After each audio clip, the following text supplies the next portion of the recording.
మెదక్ జిల్లా వెల్దుర్తి మండల వ్యాప్తంగా స్వతంత్ర దినోత్సవ వేడుకలు ఘనంగా నిర్వహించారు. 78వ స్వతంత్ర దినోత్సవం సందర్భంగా పంచాయతీ కార్యాలయం వద్ద ప్రత్యేక అధికారి తహసీల్దార్ తులసిరాం, ఎంపీడీఓ కార్యాలయం వద్ద ఎంపీ విఘ్నేశ్వర, మహిళా శక్తి భవన్ వద్ద అధ్యక్షురాలు నవనీత, వ్యవసాయ శాఖ కార్యాలయం వద్ద ఏఏఓ ఝాన్సీ జాతీయ జెండా ఎగురవేసి సంబరాలు నిర్వహించారు. ఎంఈఓ కార్యాలయం వద్ద ఎంఈఓ యాదగిరి, ప్రభుత్వ కార్యాలయాల వద్ద ప్రధానోపాధ్యాయులు జాతీయ జెండాలు ఎగురవేసి సంబరాలు చేశారు. మండల వ్యాప్తంగా అన్ని గ్రామ పంచాయతీల కార్యాలయాల వద్ద పంచాయతీ కార్యదర్శులు జెండా ఎగురవేసి సంబరాలు చేశారు.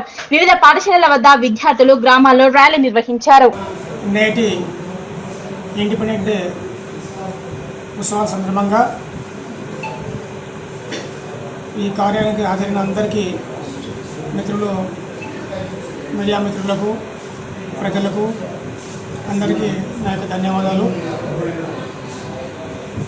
భారతదేశ ప్రజలు మరియు తెలంగాణ రాష్ట్ర ప్రజలు రాజకీయంగా, ఆర్థికంగా మంచి పంటలు పండించి సంతోషంగా ఉండాలని కోరుతున్నాను. Thank you.